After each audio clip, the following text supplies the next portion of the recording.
Para ver el reportaje que presentaremos esta noche hay que prepararse, porque probablemente a usted le costará aceptar como verdad lo que verá y escuchará a continuación. Me ocurrió algo así al sumergirme en esta, que seguramente es la historia más horrible ocurrida nunca en Chile. Tengo cierta experiencia reporteando conflictos, guerras, masacres, hechos históricos de muerte y de destrucción, pero creo que nunca me había enfrentado con algo tan ominoso como lo que mostraremos hoy. Es cierto, han pasado más de 30 años, pero una investigación judicial nos revela hechos del pasado como si hubieran acaecido recientemente. Es tal la fuerza documental de algunas confesiones recogidas por un juez de la República que uno se pregunta cómo fue posible que hombres y mujeres de nuestras Fuerzas Armadas hayan descendido a tal nivel de bestialidad. Hoy sabremos de la existencia de un recinto dedicado exclusivamente al exterminio, que permaneció secreto hasta ahora, y del cual nunca se habló, que nunca apareció en el informe Rettig, no fue denunciado nacional o internacionalmente. Junto a la entrevista a un hombre que trabajó allí y que fue testigo presencial de este espanto, presentaremos también extractos de las atroces confesiones de oficiales y suboficiales, algunos de los cuales se encuentran presos. Una mujer embarazada de varios meses es asesinada y rociada luego con cal. Un anciano es apaleado hasta que aparecen las astillas de sus huesos. 2 ciudadanos peruanos son gaseados con sarín. Decenas de detenidos reciben inyecciones letales. La llama de un soplete borra rostros, huellas dactilares y cicatrices. Y luego, el mar y la solución final. Es el cuartel del horror.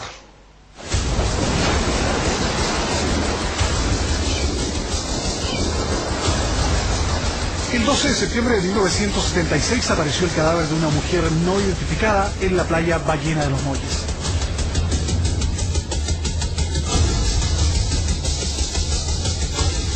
Según un diario, fue estrangulada con un alambre liso y un pañuelo. Él o los asesinos le fracturaron la mandíbula, al igual que ambas muñecas. También presentaba una herida cortopunzante a la altura del brazo derecho. La autopsia preliminar no establecía fehacientemente si la mujer había sido ahogada en el mar o estrangulada con el alambre encontrado alrededor de su cuello. La prensa presume que se trató de un crimen pasional. 31 años después, se sabría finalmente la verdad, una verdad sobrecogedora e inimaginable, una verdad que rompe esquemas e ideas preconcebidas que tenemos sobre la condición humana y sobre lo que somos capaces de hacer o dejar hacer.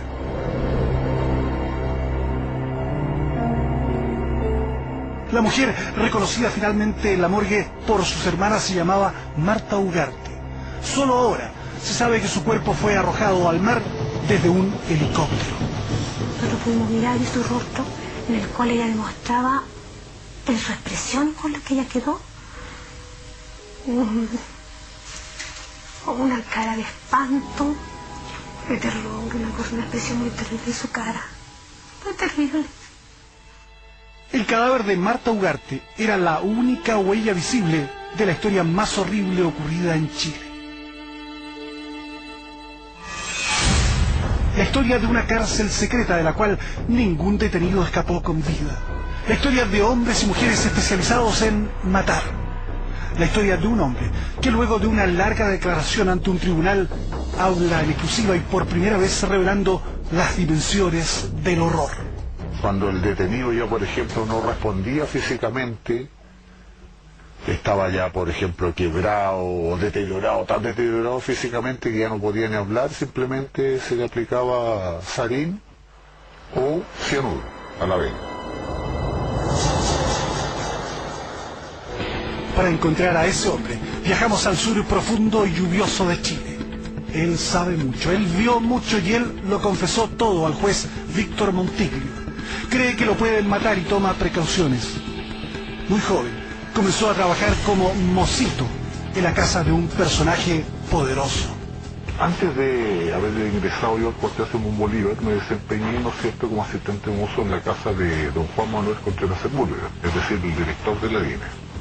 Trabajé durante un año ahí Y precisamente yo a los 16 años ingresé al cuartel de Simón Bolívar, en La Reina, donde estaba a cargo al mando de este cuartel como comandante de brigada, don Juan Morales Olivao, que en esos años él era capitán de ejército. Juan no es un hombre cobarde, pero quiere seguir viviendo y por ello su aspecto presenta alteraciones que dificultan su identificación pública. Han pasado 2 años, pero sus recuerdos de la época en que trabajó en la DINA permanecen intactos. De ahí Juan Manuel Contreras Sepúlveda, el Mamo Contreras, dio la orden de que a mí se me contratara como empleado civil de dicha institución. Seguía igual como asistente mozo. Los aseos, servirle el cafecito a los oficiales y una infinidad de cosas más.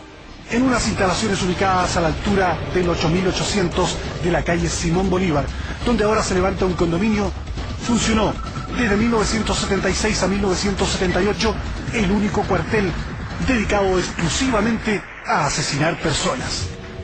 Llegaban detenidos, ¿no es cierto?, presos políticos, ¿ya?, de diferentes índoles, sean comunistas, milistas, terroristas, y el objetivo era sacar el máximo de información de esos tipos, pero en sí, digamos, la brigada era esa de exterminio, total y absolutamente.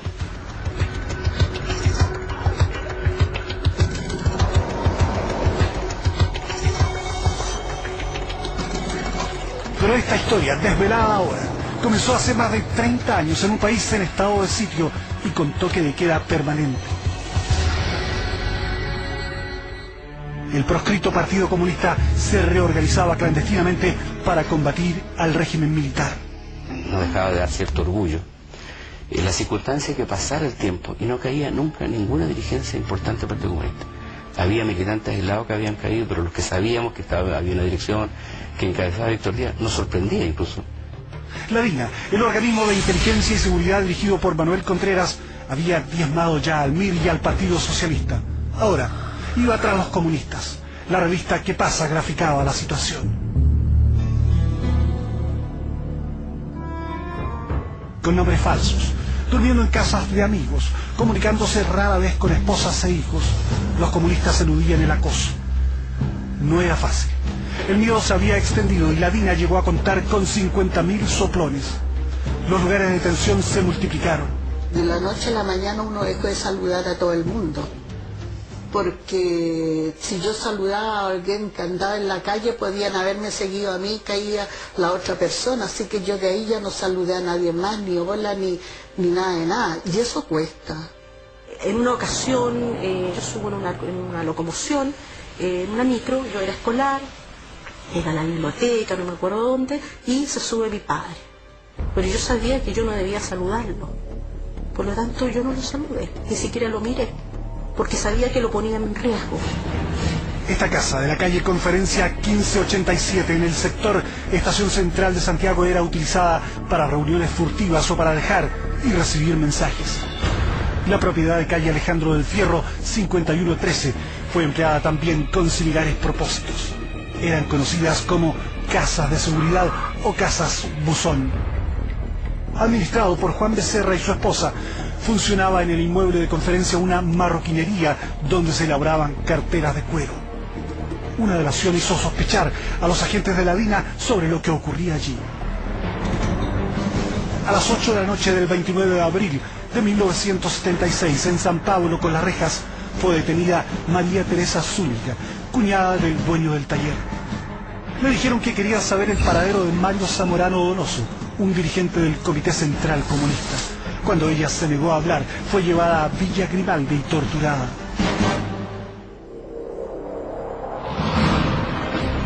Al día siguiente fueron aprehendidos Becerra y su esposa. Interrogados y torturados, confesaron finalmente el uso político que se daba a las casas de Conferencia y Alejandro del Fierro.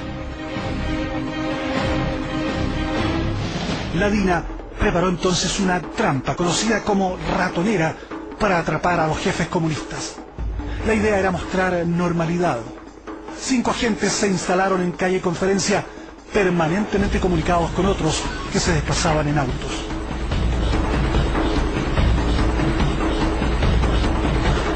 Las personas arrasantes fueron obligadas a colaborar, moverse dentro y fuera de la casa, como si todo fuera normal. Aunque María Teresa Zúñiga, que había sido golpeada ferozmente, permaneció en una cama al fondo de la casa. Elisa Escobar, enlace comunista, llegó a Conferencia poco después.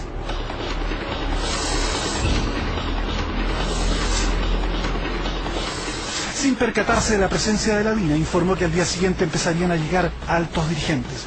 Dejó dinero para la comida y se fue.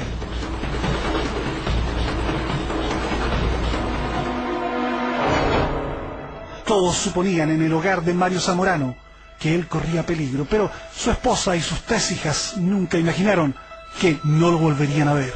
Él estaba tratando de organizar al PC desde Arica a Punta Arenas en esa época. Él era el encargado de organización y como Víctor Díaz cojeaba, era chinito, era mucho más fácil de ser ubicado, y él no. Era otra reunión más para Zamorano, un ex obrero marroquinero que hablaba francés, dedicado íntegramente a tareas partidarias y buscado desde el 73 por la DINA. Armados con pistolas y metralletas, los agentes esperaban al interior de Conferencia. El 4 de mayo, poco después de las 7:30 de la tarde, cuando oscurecía en Santiago, entró confiado a la ratonera.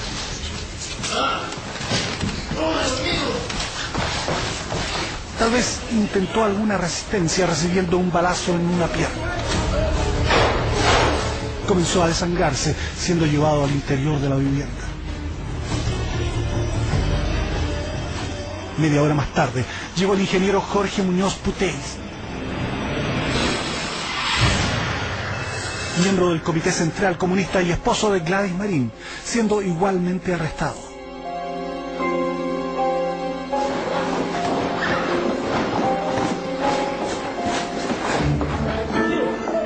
En la madrugada, los detenidos son sacados de la casa de Conferencia. Zamorano es llevado a la asistencia pública, donde se atiende su herida.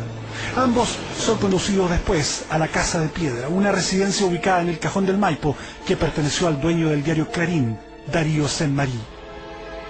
Al día siguiente, el 5 de mayo, no hay voces de alerta en el Partido Comunista y los agentes de la DINA acechan en la ratonera.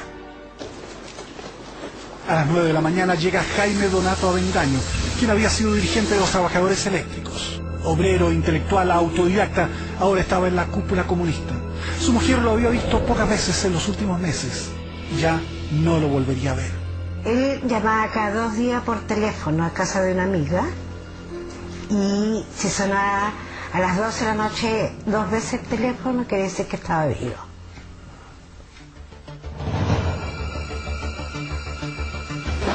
No terminaba de ser reducido Jaime Donato cuando golpea la puerta de calle Conferencia Uldarico Donaire. Cierta seguridad me daba a mí el no saber nada. Recuerdo que cuando él me hacía broma, me decía: a ti te van a apretar el cuello, pero no vas a poder decir nada. Poco después del arresto de los dirigentes comunistas, llega a la ratonera Elisa Escobar, coordinadora del encuentro. Es apresada y llevada junto a sus compañeros hasta Villa Grimaldi, donde todos son atormentados.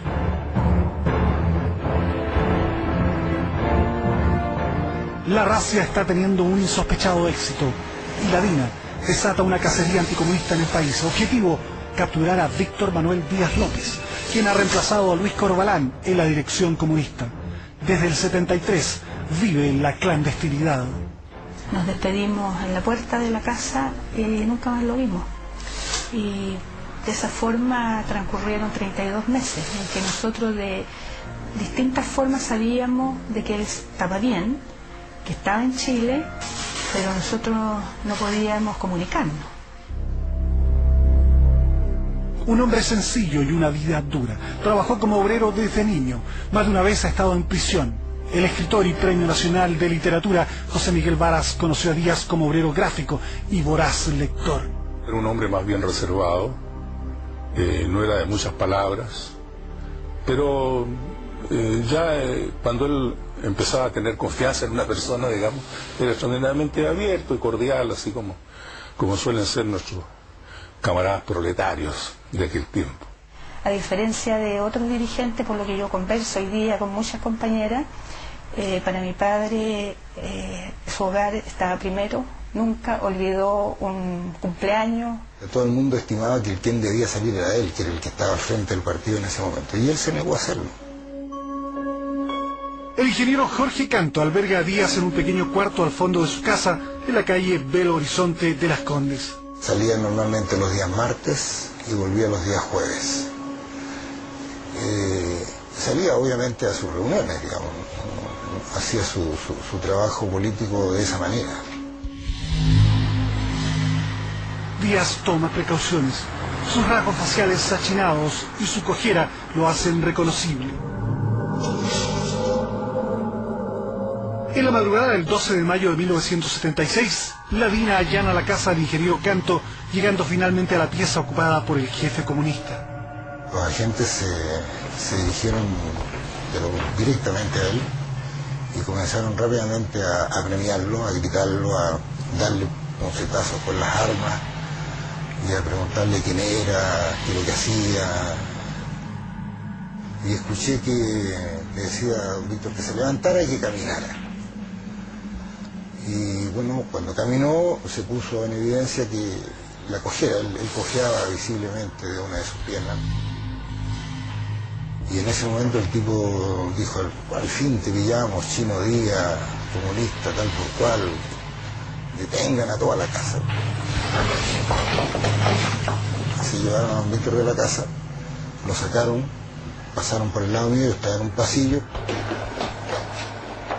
Víctor iba con su pijama y con una chaqueta en los hombros, sobrepuesta, amarrado con sus manos en la espalda, muy golpeado, muy físicamente afectado, digamos, por lo que le estaba pasando. Le habían dado muchos golpes y se lo llevaron. Hay alegría en la DINA. El Partido Comunista ha sido descabezado. La casa de Canto queda sin vigilancia y el ingeniero y su familia huyen, asilándose luego en el extranjero. Yo creo que a mí me salvó fundamentalmente la alegría y euforia que estos gallos sintieron haber tomado a Víctor Díaz. En jornadas posteriores caerán otros dirigentes, mientras en sus familias cunde la desesperación. La verdad es que andaba ya el rumor de que en la calle Conferencia había habido algo, pero nadie sabía nada. Las mujeres buscan respuestas en la Vicaría de la Solidaridad. Algunas no son cristianas, pero todas encuentran aquí protección legal. Sin embargo, los recursos de amparo no son acogidos en los tribunales y el gobierno niega las detenciones. Cuando yo iba a hablar con ella me decía, oiga, pero si su marido se fue con otra mujer. En la calle Simón Bolívar, donde ahora se levanta un condominio, ha comenzado a funcionar el cuartel más desconocido del gobierno. El cuartel estaba compuesto, digamos, por un casino, un gimnasio inmensamente grande, donde normalmente Fernández Lario le gustaba mucho jugar tenis, un casino, como le digo, la cocina al lado del casino y los baños ahí mismo dentro, a continuación de la cocina, y ahí habían calabozos. Estaban los baños y habían calabozos. Y ahí estaban, digamos, los detenidos. Se les manejaba encerrados, se les tiraba la comida como un perro, no sé, porque de repente si se les olvidaba simplemente no se les daba comida. A este lugar son traídos los hombres y mujeres apresados en las ratoneras dispuestas por la DINA. Impera aquí un severo código de silencio, una omertá que se prolongó por más de 30 años.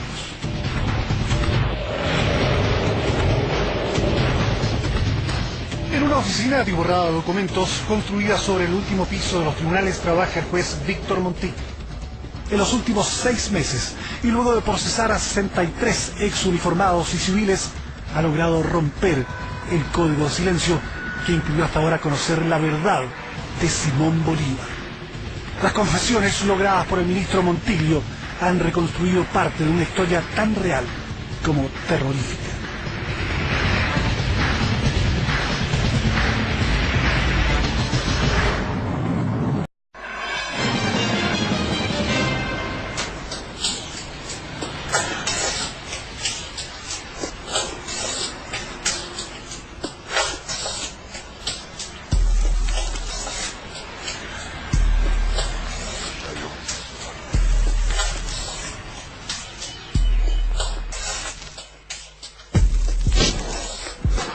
Gladys de las Mercedes Calderón Carreño tenía 30 años en 1976. Había hecho un curso de enfermera de guerra en el ejército y egresó como oficial de reserva. Ayudó en detenciones, torturas y asesinatos. Permaneció soltera. En abril de 1974, Manuel Contreras nos pide a las enfermeras de Tejas Verde que nos fuéramos a Santiago a hacer una brigada femenina, lo que significaba dejar de ser enfermeras. En 1976 me dicen que seré parte de la brigada de seguridad, a cargo del mayor Morales Salgado. En mayo de ese año, la brigada es trasladada a Simón Bolívar. A este grupo se llama Federico Chuñó y Fernández Larios. La brigada que asume el control de Simón Bolívar está a cargo del capitán Juan Morales Salgado. Y ahí están adscritas las agrupaciones Tiburón y Delfín, en las que participan los oficiales Germán Barriga, Ricardo Lorenz y Armando Fernández Larios. El norteamericano Michael Townley, colaborador de la DINA, concurría regularmente a ese cuartel. Todo este tipo de gente era seleccionada de las instituciones de las Fuerzas Armadas por ser los mejores.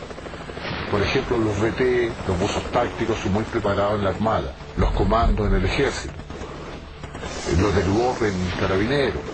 Pero el caso era de que todos eran seleccionados por ser los mejores, por ser los más perros, por decirlo así, los más sádicos, los más sangre fría, fríos y calculadores, inteligentes. Y creo que una unidad de exterminio se crea con puros tipos así. Barriga y Lorenz torturaban e interrogaban. Además llevaban a los detenidos para tener contacto con otros miembros del Partido Comunista. En agosto, Berta e Hilda Ugarte se angustiaron con la desaparición de su hermana Marta, mujer de 42 años, soltera, encargada nacional de educación del Partido Comunista.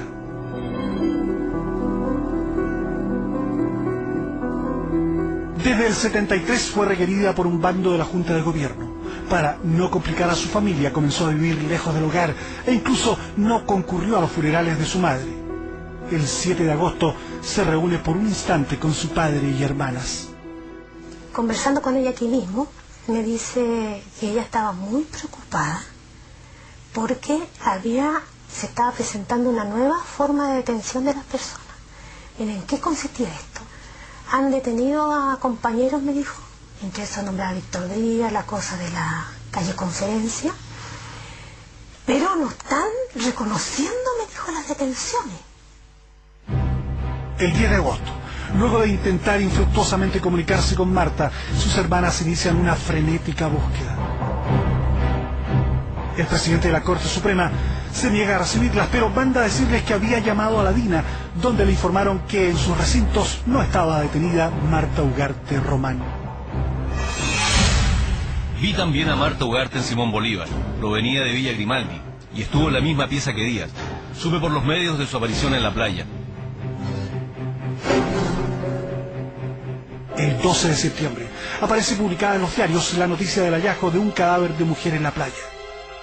Viviana Díaz reconoce a Marta Ugarte. Quedamos paralizadas al ver la fotografía porque como nosotros la conocíamos no había duda de que era ella, a pesar que en los artículos de prensa ese día, en lo que se mostraba no se daba su identidad y se mostraba como un crimen común y corriente. Sus hermanas no han leído a la prensa y solo el 23 de septiembre deciden ir al Instituto Médico Legal para ver si este cadáver pudiera ser el de su hermana. Fue escalofriante lo que le mostraron.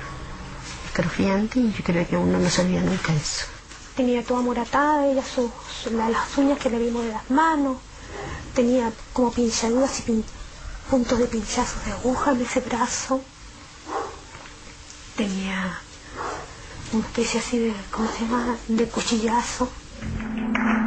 La muerte de Marta Ugarte es denunciada ante la Comisión Interamericana de Derechos Humanos.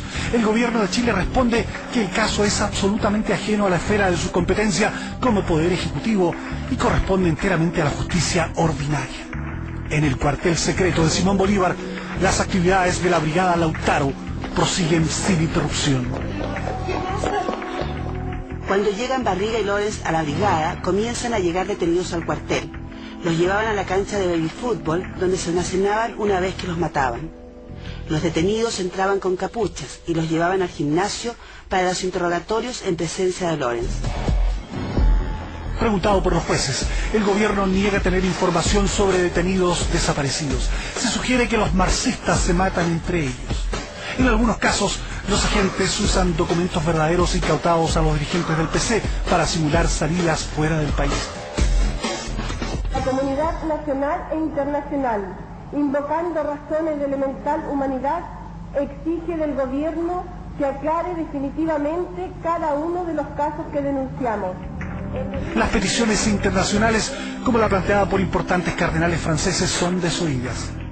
Una persona liberada del centro de detenciones de Villa Grimaldi revela haber visto en malas condiciones a Marta Ugarte y Víctor Díaz. Los familiares piden ayuda al presidente de la Corte Suprema, José María Izaguirre.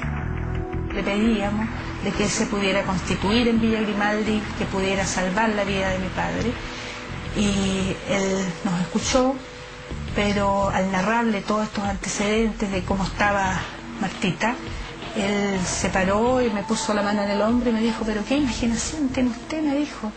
Realmente le aconsejo que mejor se vaya a su casa y escriba un libro.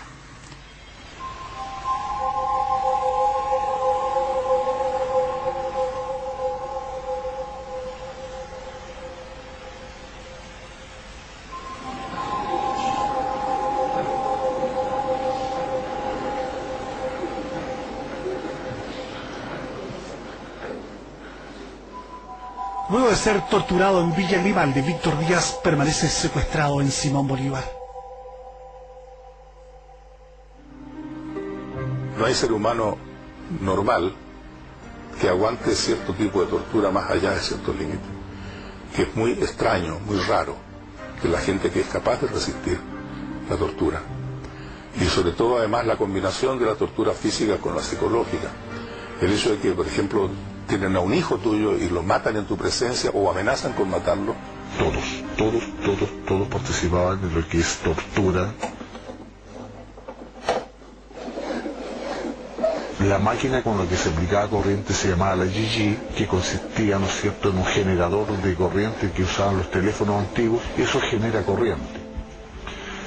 De ahí, de ese motorcito, se sacaban 2 cables y en cada cable se amarraba una llave, ¿ya? Las cuales esas llaves, con una sola obviamente no se producía la corriente, sino que aplicar las dos. Una, por ejemplo, abrirle la boca al detenido, meterle una debajo de la lengua, y la otra, por ejemplo, en sus órganos genitales, lo que le producía, ¿no es cierto?, una tortura pero salvaje,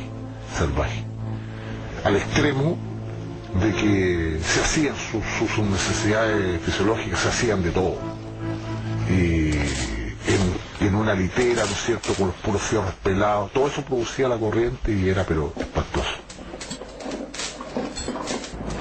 Pero el cuartel de Simón Bolívar no era un centro común de detención y torturas, sino una instalación destinada a una solución final.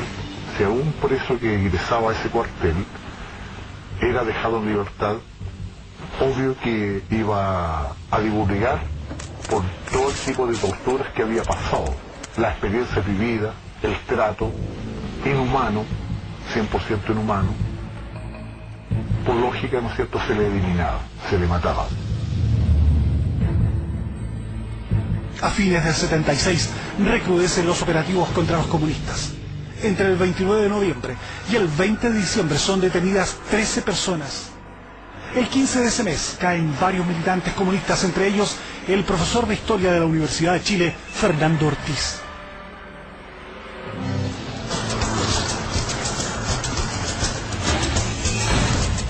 Morales me ordena que le pregunte cómo había sido detenido. Esta persona me dio a conocer su nombre y profesión. Era un profesor universitario de apellido Ortiz, detenido al concurrir a un punto de contacto.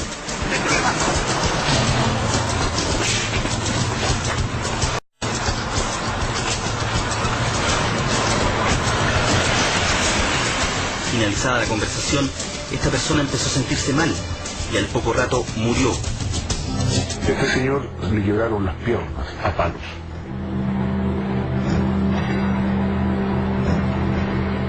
Fue tirado después del casino, porque en el casino se le torturó. fue tirado fuera al lado del gimnasio y amaneció vivo. Como a las 10 de la mañana falleció. Imploraba clemencia. Imploraba que lo mataran. El mismo caso pasó con la detenida que se le dio muerte, que tenía 3 meses de embarazo. El 15 de diciembre fue detenida también Reinalda Pereira Plaza, tecnóloga médica casada y embarazada de 3 meses. Presencié el interrogatorio de una mujer embarazada a quien le aplicaron electricidad. Mi función fue solamente sujetar a la mujer, mientras posiblemente Valdebenito y otros le aplicaron corriente. Antes de Navidad, 2 milistas y 11 comunistas cayeron en las masivas redadas de la Dina. Reinalda Pereira era comunista, exonerada del Hospital Sotero del Río, del cual había sido dirigente gremial. Salió de su casa el 15 de diciembre para buscar trabajo y ver a un ginecólogo. Esperaba su primer hijo. Fue detenida en la calle. Cuando Germán Barriga le hacía tortura psicológica, pasaba bala y le ponía la pistola en la sien, pero sin el cargador, por supuesto, y le decía: sigue hablando, si no yo 1, 2, 3 y te mato. Y disparaba la pistola en blanco. Fue torturada a tal extremo que ella le decía que por su hijo que venía en camino, que la eliminara. La torturaron Lawrence y Piña, con puños, corriente eléctrica y una inyección de pentotal que le aplicó Calderón. Ella murió al final porque pasa que la corriente, ¿no es cierto?, que se le aplica al cuerpo, no pueden beber agua. Entonces en un momento determinado ella, cuando se hizo, después de las torturas, se hizo de todo y la metieron a la ducha, y en la ducha ella tomó agua y cayó muerta.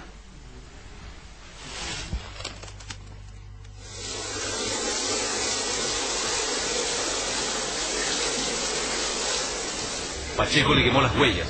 Supe que Daza y Escalona lanzaron su cuerpo en un túnel y arriba le pusieron cal.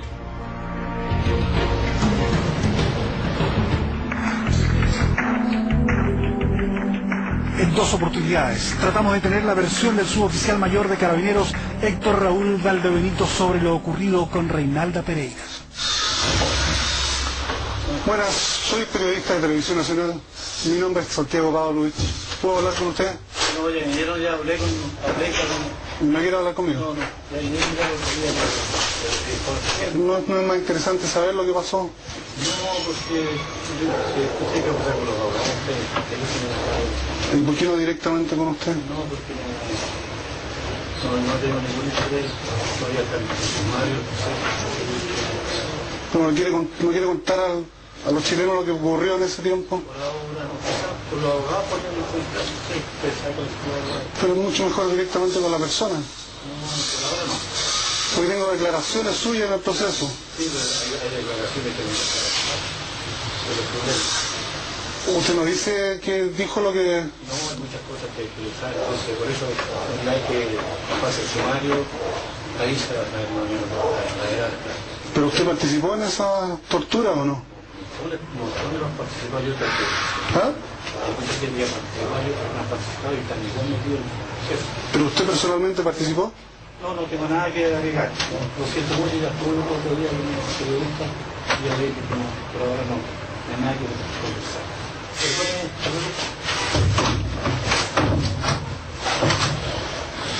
El señor Valdebenito dice que no tiene nada que agregar a lo que ya expuso y pide que hablemos con sus abogados. Valdebenito dijo que su secreto se lo llevaría a la tumba, pero su declaración judicial revela los últimos momentos de Reinalda. La mujer detenida estaba embarazada. Supe por comentarios que Calderón la inyectó y le provocó la muerte. Al día siguiente vi esos cuerpos en el gimnasio ya ensacados. La orden era que yo le fuera a mostrar a Lawrence una cueva que conocía en la Cuesta Barriga. Una noche acompañé a una comitiva y al llegar al lugar sacaron 3 o 4 bultos, los que fueron trasladados a la cueva. Sentí olor a quemado y se lo comenté a Almendra, el que me da a entender que antes de matarlos los habían quemado.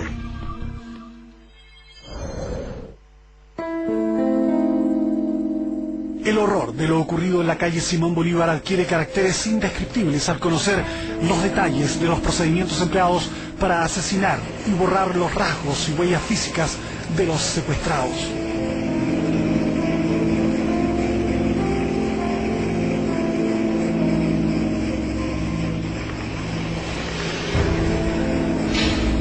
Las 10 personas que me tocó detener y la mujer embarazada fueron eliminadas. Sabiendo por comentarios que los habían matado con inyecciones de una sustancia desconocida aplicadas por la teniente Calderón. Estos detenidos fueron muertos antes de Navidad. Me dijeron que el destino final de ellos eran los pescados. Calderón se encargó de inyectarlos. Normalmente se le inyectaba cianuro o gas letal, o el famoso sarín, a la vena. La teniente Calderón, teniente de ejército. Siempre era ella, obvio, porque las demás, aparte que tenían conocimiento, digamos, por orden jerárquico, no se les era permitido. Porque ella tenía la fórmula de cómo cerciorarse de que el tipo estaba muerto. Lorenz me muestra un frasco con un líquido espeso, amarillo, con olor a anestesia. Me ordena administrar esa sustancia a una persona. Junto a Teresa Navarro, Orfa Saavedra y Berta Jiménez, procedo a inyectarle la sustancia en la cara anterior del codo del detenido. Las otras agentes afirmaban el brazo. Al terminar, entran otros agentes para llevar los cuerpos a la cancha, donde se les metía en sacos de papas y se les amontonaba en el lugar. La inyección era para darle muerte a los torturados agónicos. Esa fue la primera vez que llevé a cabo esa orden, pero tengo la impresión que era una práctica habitual. 2 días después me piden que inyecte a otro detenido. Pero no parecía suficiente exterminar con torturas e inyecciones letales a los presos. La idea era que aunque aparecieran sus restos, resultara imposible reconocerlos. En una oportunidad vi que Manuel Leyton estaba con un soplete quemándole la cara y las huellas a un muerto. Casa de Piedra vía Juvenal Piña quemar las huellas dactilares de los detenidos.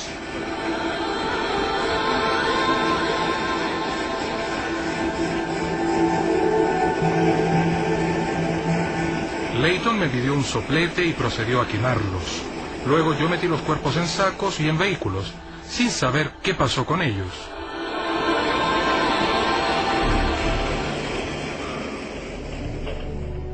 Activa participación en torturas y ejecuciones de prisioneros tuvo Manuel Jesús Leyton.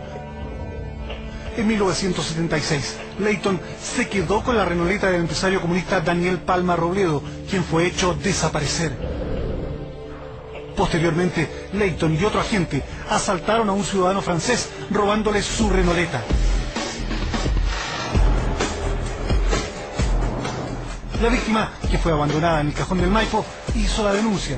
Carabineros arrestó entonces a los ladrones, quienes confesaron pertenecer a la DINA y haber robado el vehículo por orden superior para usarlo como repuestos para la renoleta expropiada al comunista Palma Robledo. Curiosamente, el general Contreras acusó a Carabineros de haber torturado a Leyton. En definitiva, el agente fue rescatado por la DINA, pero acusado de traición fue asesinado con gas sarín en la clínica London, que dependía de la DINA. Recientemente, el juez Alejandro Madrid procesó a los doctores Osvaldo Leyton, Pedro Valdivia, Vittorio Orvieto y Hernán Tarico, quienes estarían involucrados en el homicidio del agente Leyton. Según antecedentes judiciales, médicos de la DINA, entre ellos Pedro Valdivia, había entrado a la pieza del enfermo expresidente Frei Montalva, hospitalizado en la clínica Santa María.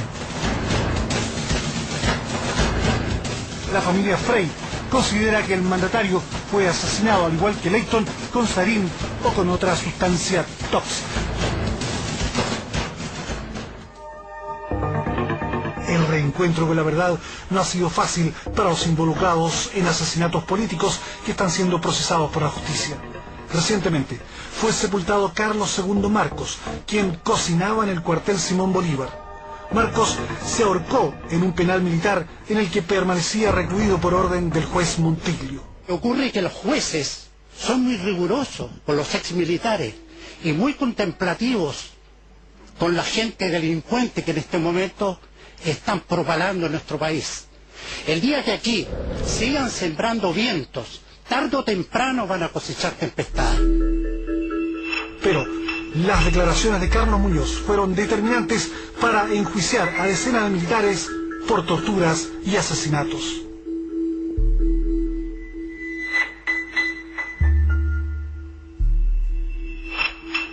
En el patio se encontraban estas 12 personas en muy mal estado físico y con neumáticos en el cuello. Uno de ellos pidió agua, razón por la cual le llevé un vaso que bebió al instante. Le empezó a salir sangre de la boca para luego caer al suelo muerto.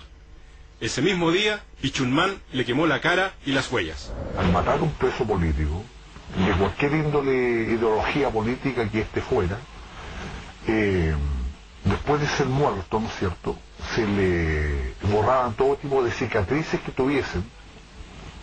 Eso se les borraba, ¿no es cierto?, se usaba un soplete, de estos sopletes antiguos que existían a parafina, que se les incrustaba, se les metía a viento, ¿no es cierto?, y se prendía y se les quemaban las cicatrices de su cuerpo, se les borraba la imagen en sí de su cara, era quemada, el olor era insoportable porque el cuerpo humano quemado es pero horriblemente hediondo. Entonces esa era una forma, digamos, como seguridad que le daba, ¿no es cierto?, a los agentes en sí y al jefe de brigada. Los cadáveres que salían de Simón Bolívar debían desaparecer para siempre. Al principio se operó dejando caer algunos cuerpos en los barrancos aledaños al río Maipo. Luego, la DINA discurrió que sería mejor depositarlos en cuevas junto a la cuesta Barrica y rociarlos con cal. Otras víctimas fueron enterradas directamente en las minas de cal de Lonquén. Finalmente, y aunque era un sistema logísticamente más complejo, se optó por hacer desaparecer los cadáveres en el mar. Estos cadáveres eran lanzados en varias partes. Por ejemplo, hay unas minas de cal en Lonquén. Aquello que se les tiraba allí no eran atados con trozos de rieles que se le ataban normalmente a los cadáveres para que no flotara cuando eran tirados al mar. O estos cadáveres que eran tirados, ¿no es cierto?, en las minas de Lonquén, no se hacía ese procedimiento con el fierro atado al cuerpo porque la cal los quema rápido. Incluso los huesos los quemaba. Pero Simón Bolívar no solo fue un cuartel de tortura y muerte, sirvió también para ensayar en seres humanos gases tóxicos e inyecciones venenosas. Michael Townley, quien trabajó para la DINA y participó en los asesinatos del ex canciller Orlando Letelier y del general Carlos Prats, visitaba regularmente este cuartel. Los agentes que han confesado ante el juez Montiglio recuerdan el atroz experimento efectuado con 2 peruanos. En Simón Bolívar y Eugenio de Ríos y a Tauli experimentar con sarín, con unos detenidos en el gimnasio. Ellos de hecho no tenían ideología política ninguna, estaban como... están normalmente los peruanos que vienen a trabajar acá a Chile o cualquier otro extranjero, por decirlo así. Ellos seguramente vinieron a probar suerte y en una redada, en una operación rastrillo, cayeron detenidos. Y cayeron precisamente en manos de los agentes del cuartel Lautaro. Fueron interrogados, obviamente que no sabían para dónde iba la micro. Entonces, en definitiva, como era un cuartel de exterminio, tuvieron que ser eliminados. Y con ellos, Michael Townley probó el gasarín. Le cuento, se le aplicó el gasarín y estos tipos en menos de 3 segundos estaban muertos. Pero más aún, para asegurarse de su muerte, la teniente Calderón igual le inyectó cianuro a la vena. Un día llegó Lorenzo junto a Townley al cuartel con un detenido al que ingresaron al gimnasio. Luego salió Townley muy pálido, con un frasco y una jeringa, preguntando quién sabía poner inyecciones. Yo dije que yo sabía ponerlas. Entonces me pasaron los elementos. Un antídoto. El líquido transparente no era más que 1 centímetro de cantidad. Vi ingresar a 2 peruanos. Vi llegar a Townley con una mascarilla. Lo vi salir gritando que estaba intoxicado y solicitaba leche o agua. Yo salí corriendo a comprar la leche que luego le entregué.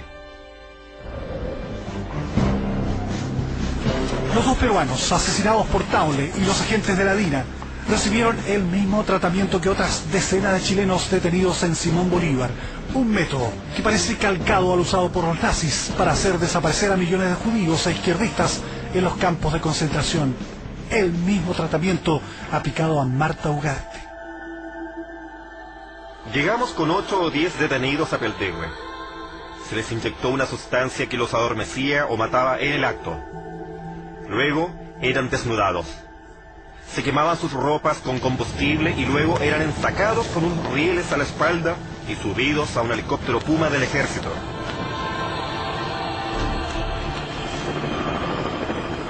Luego la aeronave salía con dirección norponiente. En una ocasión, Barriga dispuso que me subiera al Puma. Una vez que la nave se posicionó, me hacen un gesto con el índice hacia abajo para que a través de una escotilla lance los cuerpos al mar. Terminada la tarea, volvimos a Tobalaba. En este último vuelo iba Marta Ugarte, a quien reconocí cuando estuvo en Villa Grimaldi, y luego la divisé cuando se le inyectó una sustancia y se quemaron sus ropas.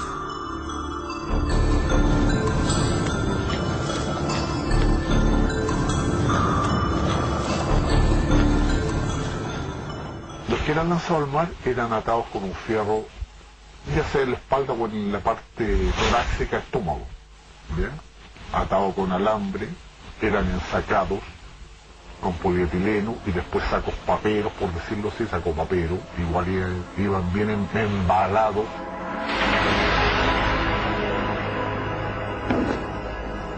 Hay gente que murió en la tortura, que resistió. Me parece muy característico el caso de Marta Ugarte, por ejemplo, que parece muy evidente que ella no abrió la boca y que, siendo una persona de mucha responsabilidad en ese momento, y murió en la tortura. Ella apareció porque se le zafó el trozo de riel de su cuerpo y salió a flote y el mar la tiró para afuera. Hubo un tirón de oreja, una raspacacho, como se dice vulgarmente, a todos los agentes, porque de hecho le hicieron una pega a media, no bien hecha. Porque de hecho no tenía por qué zafarse ese trozo de riel y no tenía por qué salir el cuerpo a flote y el mar tirarlo para afuera.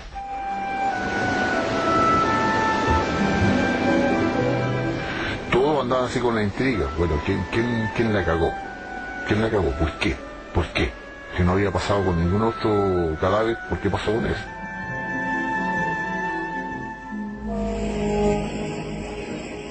Marta no fue quemada. Se presume que la identificación de su cadáver hizo que el soplete fuera usado con los cadáveres que salieron después, desde Simón Bolívar.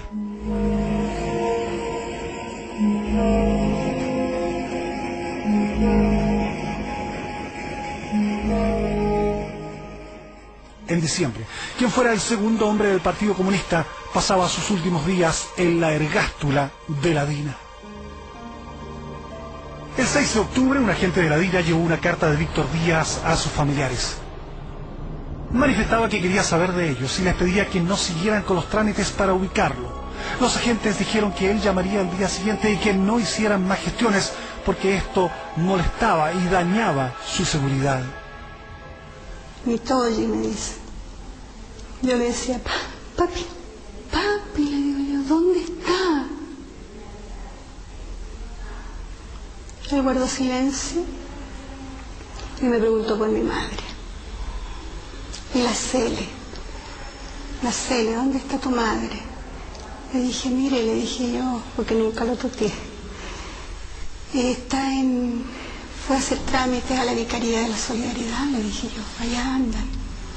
No, dijo, no quiero que sigan haciendo nada por mí. Que volvieron a mi madre y mi madre le dijo, no quiero hablar en estas condiciones contigo, quiero que te traigan a la casa, quiero verte, no, así. Y le cortó.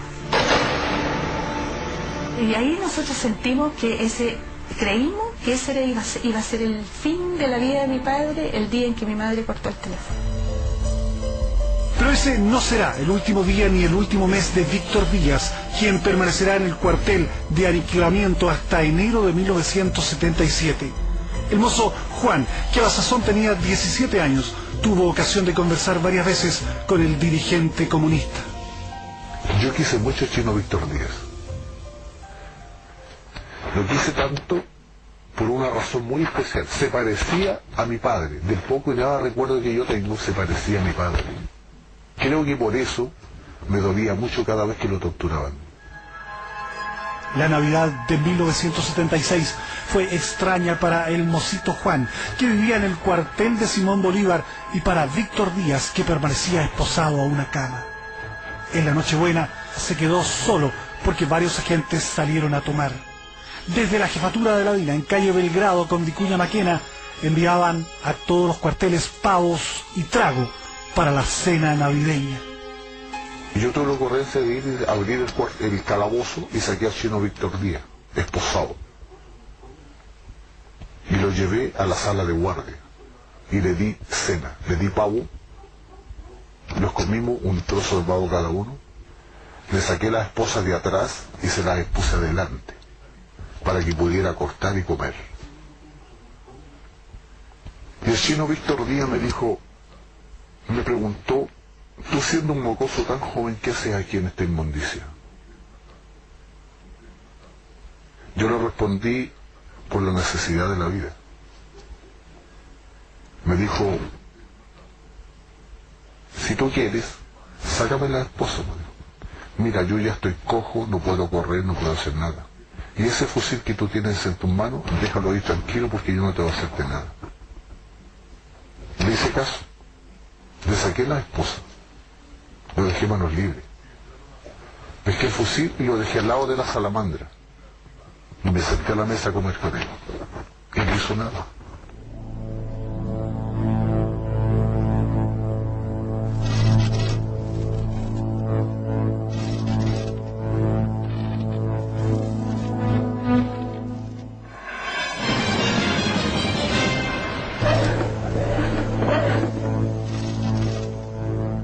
La masacre está culminando en el cuartel secreto de Simón Bolívar.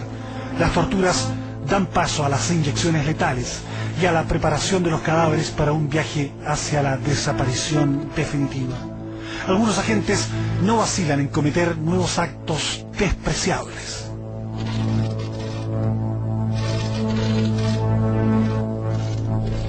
Vi a Escalona sacar tapaduras de oro a prisioneros en el sector de Camarines. Usaba un alicate. Él se quedaba con el oro.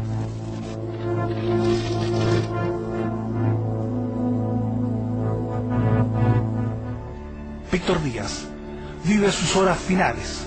Según el testigo Juan, el líder comunista estaba psicológicamente quebrado y físicamente deteriorado por las torturas.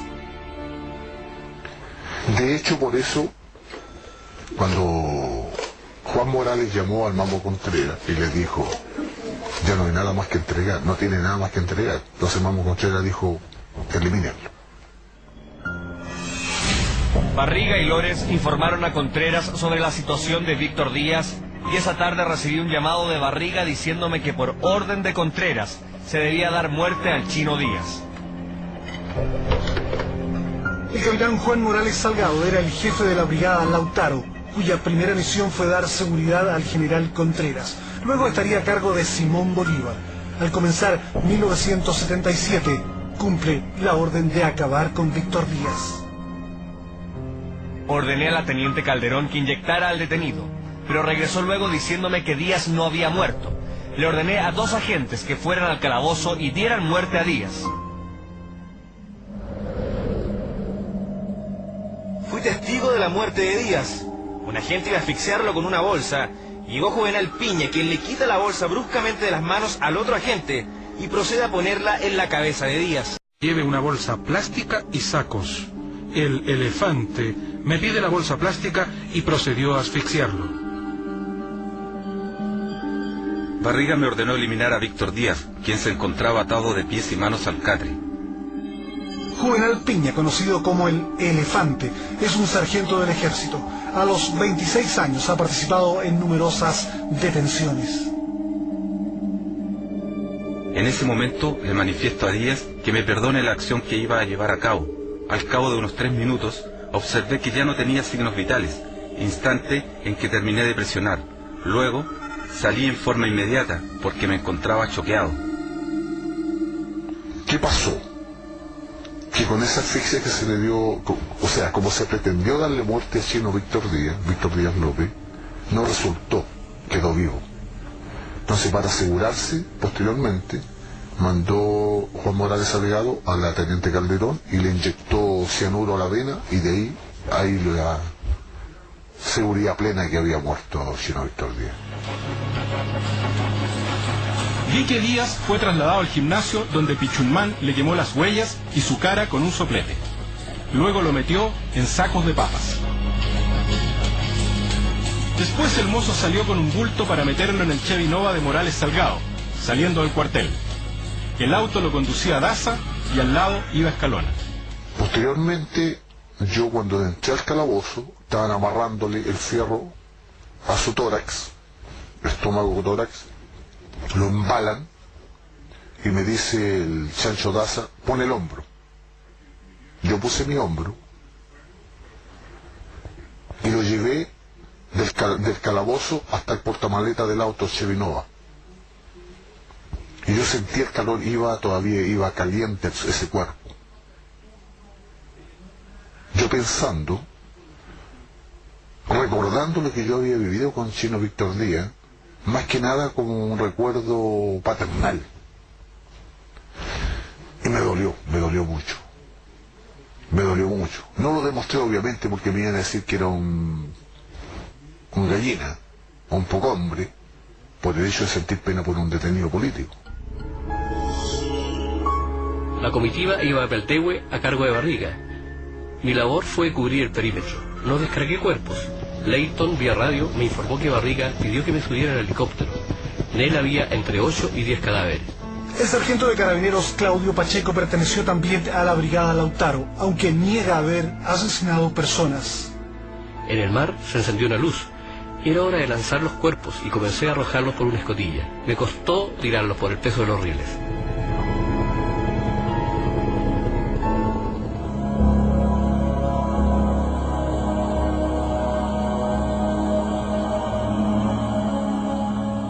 Mire, mi madre se dejó morir, perdió los deseos de vivir. Y cuando ella siempre pensaba que se iba a morir, ella nos pidió a nosotros que la incineráramos.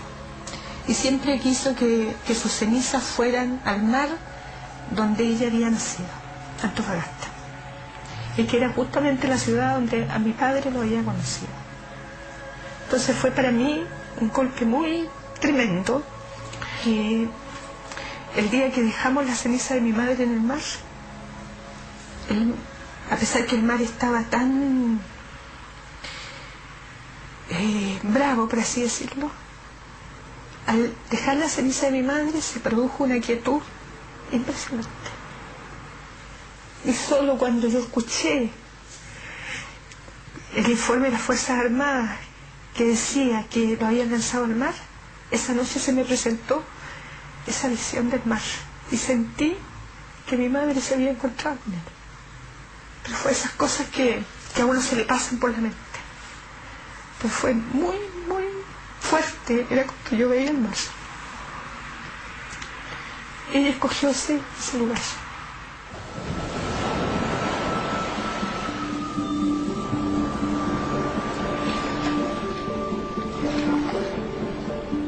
Luego de 30 años de ocurridos los crímenes en el cuartel secreto de Simón Bolívar, el juez Montiglio mantiene procesadas a 64 personas que fueron oficiales, suboficiales y empleados civiles de las Fuerzas Armadas. 30 de ellos permanecen detenidos en dependencias militares, pese a haber efectuado una rigurosa investigación que reveló la más horrible cadena de asesinatos y desapariciones ocurrida nunca en el país y que debiera avergonzar para siempre a los gobernantes de la época, al Ejército y a las Fuerzas Armadas de Chile. El juez Montiglio ha manifestado en el pasado ser partidario de aplicar la amnistía a los inculpados. La sociedad chilena tendría que asumir esta experiencia histórica y de alguna manera purgar estos crímenes, digamos así, ¿no? En un sentido, y superar eso a través de de una consideración diferente hacia el ser humano, porque finalmente llegamos a una cuestión bastante esencial y casi te diría religiosa, el valor del ser humano de por sí y de la vida humana. ¿Se hará justicia?